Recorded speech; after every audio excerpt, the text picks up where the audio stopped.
యూనివర్సిటీలో ఝాన్సీ ఘటనతో ఏబీవీపీ తీవ్ర స్థాయిలో మండిపడతా ఉంది.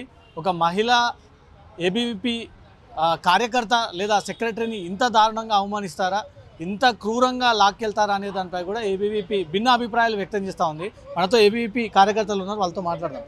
ఆసుపత్రిలో ప్రత్యక్షంగా చూశారు కదా, ఎలా ఉంది ఝాన్సీ? పోలీసులు అలా వ్యవహరించడాన్ని ఎలా చూడొచ్చు? పోలీసులు ఏ రాజకీయ పార్టీ అధికారంలో ఉన్నా కూడా వాళ్ళ వ్యవస్థ తీరు మార్చడం లేదు. నిన్న శాంతియుతంగా యూనివర్సిటీ విద్యార్థులు చేస్తున్నటువంటి అది నిరసన దీక్ష ఏదైతే ఉందో దానికి మద్దతుగా అఖిల భారతీయ విద్యార్థి పరిషత్ వెళ్ళడం జరిగింది. అక్కడ మద్దతుగా కూర్చున్నటువంటి ఏబీవీపీ కార్యకర్తలు ఎవరైతే ఉన్నారో ఆ యొక్క యూనివర్సిటీ 100 ఎకరాల భూమి ఏదైతే ఉందో ఆ 100 ఎకరాల భూమిని మేము కూడా పర్యవేక్షిస్తాం, మేము కూడా చూసామని చెప్పి అన్న సందర్భంలో పోలీసులు అడ్డగించి పోలీసులు ఇష్టానుసారంగా వ్యవహరించడం, అత్యుత్సాహం చూపడం చాలా దురదృష్టకరం. ఏదైతే ఝాన్సీ అక్క పైన జరిగినటువంటి ఘటన ఏదైతే ఉందో దాన్ని అఖిల భారతీయ విద్యార్థి పరిషత్ తీవ్రంగా ఖండిస్తూ ఉంది.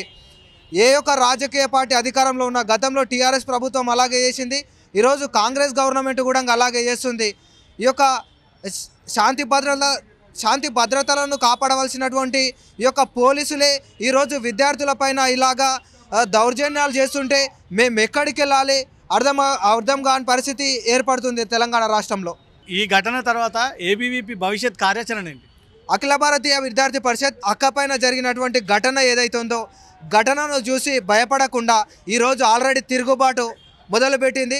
వీసీ ఛాంబర్ ఏదైతే ఉందో వీసీ ఛాంబర్లో దాదాపు 2 గంటల పాటు అఖిల భారతీయ విద్యార్థి పరిషత్ కార్యకర్తలు నిరసన దీక్ష చేస్తే అక్కడ ఉన్నటువంటి పోలీసులు మేము అరెస్ట్ చేయం, మీరు ఎంతసేపైనా నిరాహార దీక్ష చేసినా నిరసనలు తెలిపినా ఈరోజు మిమ్మల్ని అరెస్ట్ చేయమని చెప్పి ఒక ప్రకటన చేయడంతో వీసీ ఛాంబర్లోకి చొచ్చుకెళ్ళినటువంటి అఖిల భారతీయ విద్యార్థి పరిషత్ కార్యకర్తలను రీసెంట్గా అరెస్ట్ చేసి కొద్దిసేపటి క్రితం అరెస్ట్ చేసి రాజేంద్ర నగర్ పిఎస్కు తరలించడం జరిగింది. మీరు మీ లాఠీలు తూటాలు ఎన్ని విరిగినా కూడా విద్యార్థి పరిషత్ కార్యకర్తల పైన ఎన్నిసార్లు దాడులు చేసినా కూడా ఉమయన్ నగర్ పిఎస్ ముందల కూడా అఖిల భారతీయ విద్యార్థి పరిషత్ కార్యకర్తల పైన దాడి చేయడం మన కళ్ళతో చూసినాం. అయినా కూడా ఉద్యమం అణచివేయబడదు.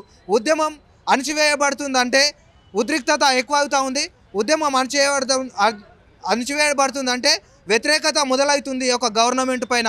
గవర్నమెంట్ అధికారంలో వచ్చి 2 నెలలు కూడా కాలేదు, ఇప్పుడే యూనివర్సిటీ భూములు లాక్కోవడం అనేది చాలా దురదృష్టకరం.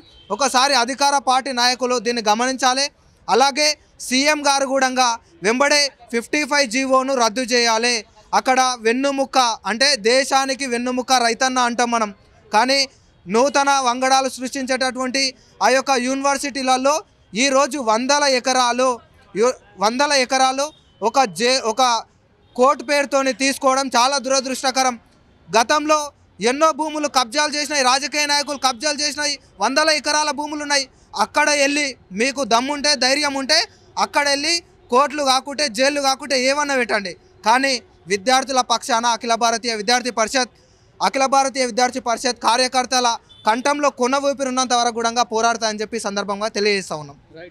విద్యార్థి సంఘాలు తీవ్ర స్థాయిలో మండిపడతా ఉన్నాయి. ఇప్పటికైనా ప్రభుత్వం ఇచ్చినటువంటి జీవోని వెనక్కి తీసుకొని యూనివర్సిటీ కేవలం విద్యార్థుల కోసం ఉపయోగించే విధంగా వాడుకోవాలని, అక్కడ ఎలాంటి కార్యక్రమాలు డెవలప్మెంట్స్కి ఇవ్వకూడదు అంటూ కూడా, ఒకవేళ అలాంటి ఏమైనా ఏర్పాట్లు జరిగితే మాత్రం మేము తీవ్రంగా ఏబీవీపీ నుంచి దాన్ని ఎదుర్కొంటాము, అడ్డుకుంటాము, అవసరమైతే మేమే స్వయంగా అడ్డు నిలబడి దాన్ని పూర్తి స్థాయిలో నిలిపివేస్తామంటూ మాత్రం ఏబీవీపీ వైపు నుండి వస్తున్నటువంటి డిమాండ్స్. కెమెరా పర్సన్ సాగర్తో రవితేజ, జీ న్యూస్.